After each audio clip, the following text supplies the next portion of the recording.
The Trump administration has gone on a major offensive against drug cartels. Not only did we have 11 alleged TDA members blown to smithereens on a boat, but there have been some major arrests right here in the United States recently. The DEA of Louisville, Kentucky arrests 51 people connected to drug cartels. There was also major arrests in New England area, 171 arrests made, and also the DEA of Arizona is cracking down big time. Let's check it out. A three-state sweep by the DEA leads to the arrest of 51 people with ties to a Mexican drug cartel. WLKY's Addie Miner spoke with investigators about this operation spanning Kentucky, Tennessee, and West Virginia and explains the significance. 133 firearms, $78,000 in cash, and nearly 9,000 pills were all seized as a part of this three-state drug bust. And the DEA says it all has ties to the Sinaloa Mexican cartel. A lot of people think that activity stops at the southwest border, but the drugs that the Sinaloa cartel is producing makes its way across the country, and our three states are certainly not immune to that. In fact, DEA Louisville special agent in charge. That's why you kept hearing the term, every state is a border state when Biden was in office, because these things were not only affecting places like Texas, Arizona, New Mexico. These things were going into our country. Drugs are flowing into all 50 states. Jim Scott says 95% of the drugs in our area come from the Sinaloa and Jalisco Mexican cartels. And those drugs fuel the violence. They profit on the backs of the families that have lost loved ones throughout our communities. So it's a significant risk. This bust alone stopped more than 50 kilograms of meth, coke, and fentanyl from hitting the streets. 51 people in Kentucky, West Virginia, and Tennessee were arrested. The arrests that we made run the gamut for somebody that's selling drugs on a corner, maybe in a more rural part of our region, to somebody that's in charge of bringing those drugs from, let's say, a hub city. Scott says his office isn't finished investigating yet, and he believes more arrests are on the way. So if we're doing our job right, we're going after the biggest fish that we can find in our pond, and we're working those cases up and out, trying to connect the dots. But even as significant busts like this one are made, Scott says the job is becoming more and more difficult, citing a rise in the distribution of synthetic drugs. These drugs are becoming more and more deadly, more and more potent, more and more dangerous, and they're becoming easier, faster, and cheaper to obtain. Not only do you have to focus on the southwest border, but you've got to focus on all the other avenues that they're using to bring these drugs into the country. Addie Miners, WLKY News. All right, so we saw that out of the Louisville DEA cracking down on drug cartels. And now we have New England, 171 members of largest drug cartel in the world arrested. The Federal Drug Enforcement Administration says a week-long cartel crackdown led to nearly 200 arrests just in New England. The DEA says they were all members of the Sinaloa cartel, the largest drug cartel in the world. 25 investigators went one-on-one with the DEA special agent in charge about their recent operation. He says the vast Sinaloa network has deep roots in New England. They're our public enemy number one. Jared Forget, the special agent in charge of DEA's New England Field Division, says last week the DEA set out to arrest as many members of the Mexico-based Sinaloa cartel as possible.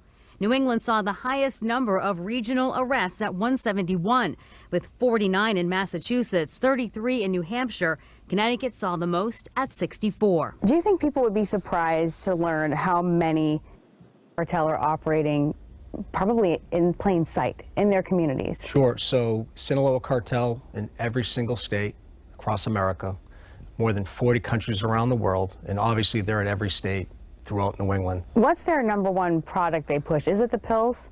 So we see fentanyl powder and we see counterfeit pills that are made to look like legitimate pills, notably M30s. M30 pills are counterfeit oxycodone. But Forget says they're also increasingly seeing counterfeit stimulant pills made to look like Adderall. Forget showed us some of the more than 22,000 pills and other drugs seized during the operation, like signature purple fentanyl. and some drug packaging even displaying the Sinaloa cartel stamp. I'm a DEA agent. I cannot tell the difference between a fake one and a real one. So we need to remind parents, schools, caregivers, everybody in the community, have those conversations with each other, have them with your kids. Forget says the cartel targets unsuspecting young people online through common social media apps. Many have no idea they're buying potentially deadly counterfeit pills. 171 arrests throughout New England. Does that make a dent? We're the DEA. We're not going after low-level retail drug traffickers. We are going after drug trafficking organizations, the networks. How do you disrupt that, something that is so large, so vast, and seemingly so powerful? Right. It's an ongoing battle, one that we can't afford to give up, right? The Sinaloa cartel is a threat to public safety, our public health, and our national security as a country. This year, the Centers for Disease Control reported while drug overdose deaths are declining, overdose is the leading cause of death for young people ages 18 to 45. For 25 investigators. Scary stuff. That is very scary stuff. And New England, you know, it's up there by the northern border. So recently, well, this year, President Trump signed an executive order focusing on addressing the flow of illicit drugs from across the northern border. President Donald J. Trump, President of the United States of America, found that the sustained influx of illicit opioids and other drugs has profound consequences on our nation, endangering lives and putting a severe strain on our healthcare system, public services, and communities. This challenge threatens the fabric of our society. Gang members, smugglers, human traffickers, and illicit drugs of all kinds have poured across our borders and into our communities. Canada has played a central role in these challenges, including by failing to devote sufficient attention and resources or meaningfully coordinate with the United States law enforcement partners to effectively stem the tide of illicit drugs. Drug trafficking organizations are the world's leading producers of fentanyl, methamphetamine, and cocaine, and other illicit drugs, and they cultivate, process, and distribute massive quantities of narcotics that fuel addiction and violence in communities across the United States. These DTOs often collaborate with utilizing clandestine airstrips, maritime routes, and overland corridors. The challenges at our southern border are foremost in the public consciousness, but our northern border is not exempt from these issues. Criminal networks are implicated in human trafficking and smuggling operations, enabling unvetted illegal migration across our northern border.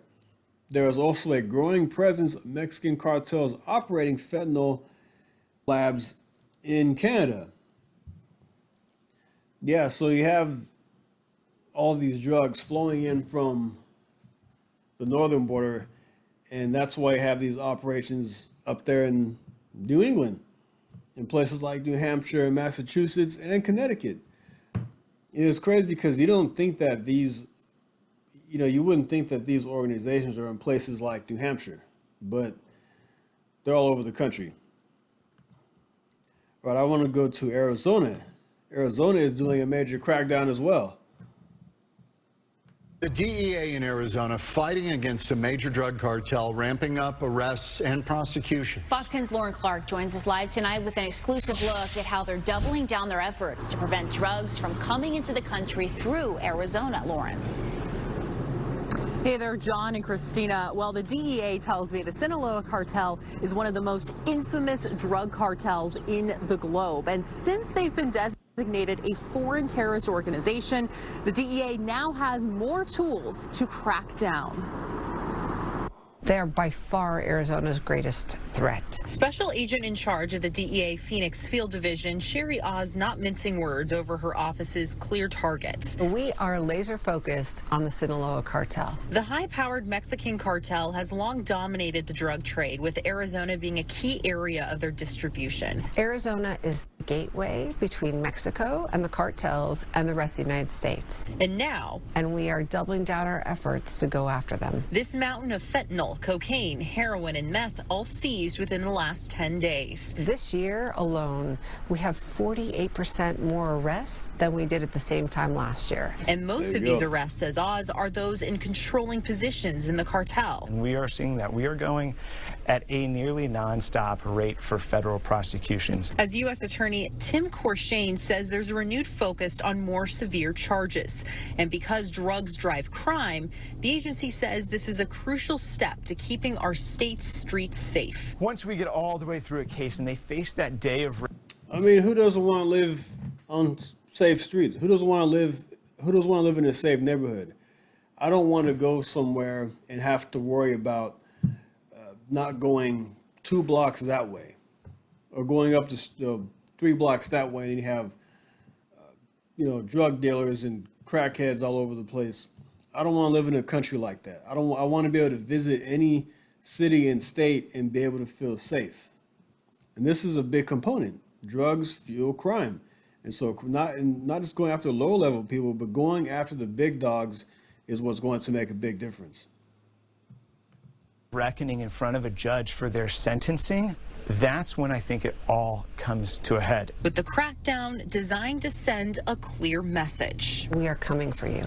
And my guys are not tired, and they're not stopping. My message is that the members of the cartel have exploited Americans for long enough, and they have put Americans into a position where they are choosing addiction or death.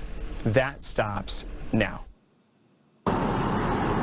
We also got our hands on these investigative reports here, and it gives you an idea of just how much work the agency has gone through in the past few weeks. On August 18th, they seized 135,000 pills. They seized around 200,000 pills on August 25th. Those cases and dozens more like it are going to be prosecuted, most likely right here at the federal courthouse. Reporting live in downtown Phoenix, Lauren Clark, Fox 10. That's huge. That is huge. Like she said, Arizona is a gateway for drugs and cartel operations because you're right there at the southern border. So you have the Trump administration cracking down on the southern border. You have border crossings at record lows, dropping about 95% since January 20, 2025. Then you have an executive order on the northern border addressing the illicit flow of drugs coming from there. You designate them terrorist organizations. Now you have more tools to go after them and cut down on this crime, cut down on the flow of drugs, and save lives. This is good for everybody. So I thought I'd share that with you because we've seen the Trump administration really ramp up and go on the offensive against these organizations down there in Venezuela, the Mexican cartels. This is big stuff. This is going to make America a lot safer. So I'll leave that right there. Like and subscribe, and I'll see you next time. Thank you. Take care.